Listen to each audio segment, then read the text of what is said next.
was where Professor Anaxa gave us the lesson. I can still see that day in my mind. And that was your last lesson in the Grove. Now, each of you will head off on your own path. How much the Grove's teachings can help you in the real world depends on how well you can put knowledge into practice. However, heed this warning. If you ever do anything disgraceful out there, don't ever claim you were the student of Anaxagoras, one of the 7 sages.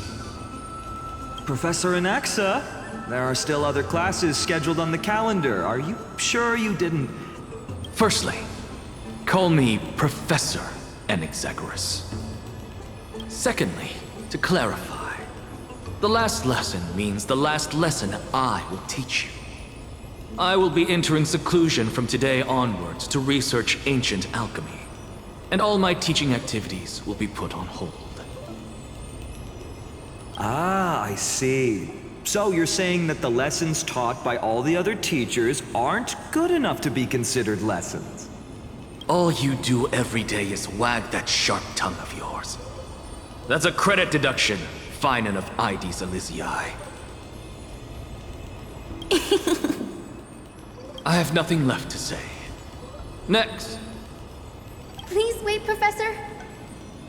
According to the Grove's protocols for a cohort's final class, the lecturer should take some time in that lesson to discuss the students' post-graduation aspirations with them and guide them toward a solid path. Surely you can't skip such a crucial step, Professor.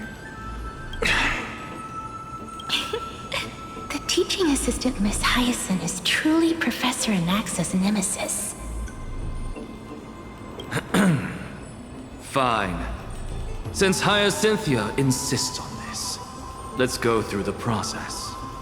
Since some of you are so eager to speak, why don't we start with you, Finan of IDs Elysiae? What is your post-graduation aspiration?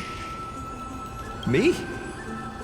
Well, it's not exactly an aspiration, but the only thing I want to do is to protect the people I care about.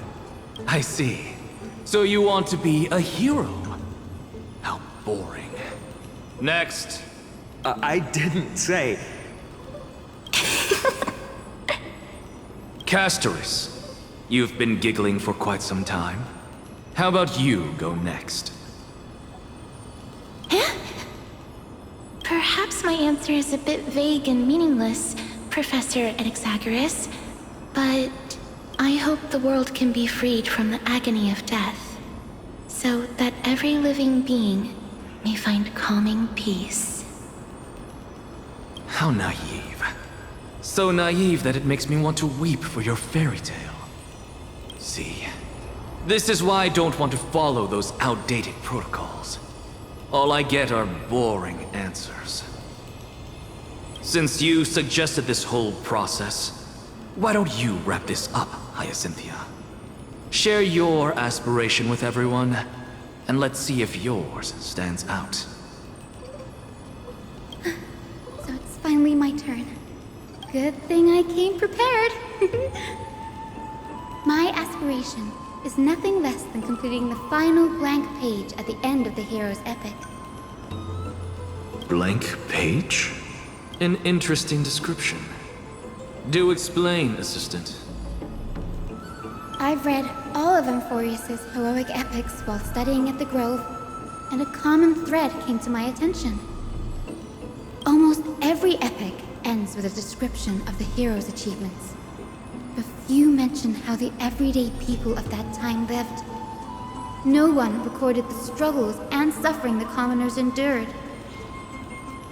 So you're saying that, instead of legendary heroes, you're more focused on commoners living on the peripheries of historical records. Perhaps I'm influenced by my background.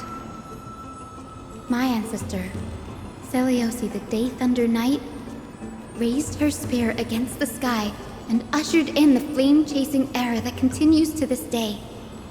Her story is told to every child descended from the Skyfolk. We have no doubts about Celiosi's greatness, yet her towering figure overshadowed every record from that entire era. What about the Day Thunder Knight's family, allies, and friends? What about the survivors and those who died in the great battles?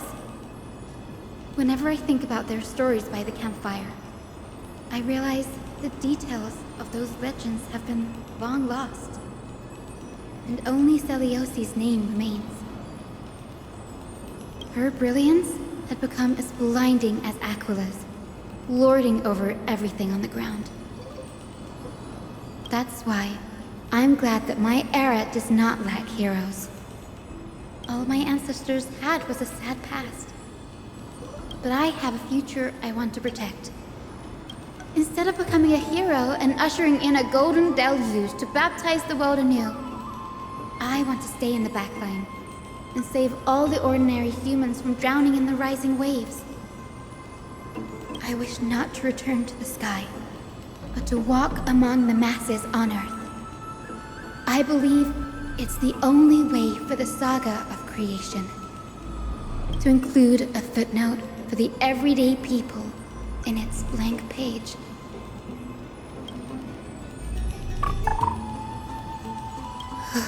I'm getting embarrassed from remembering how I said all that.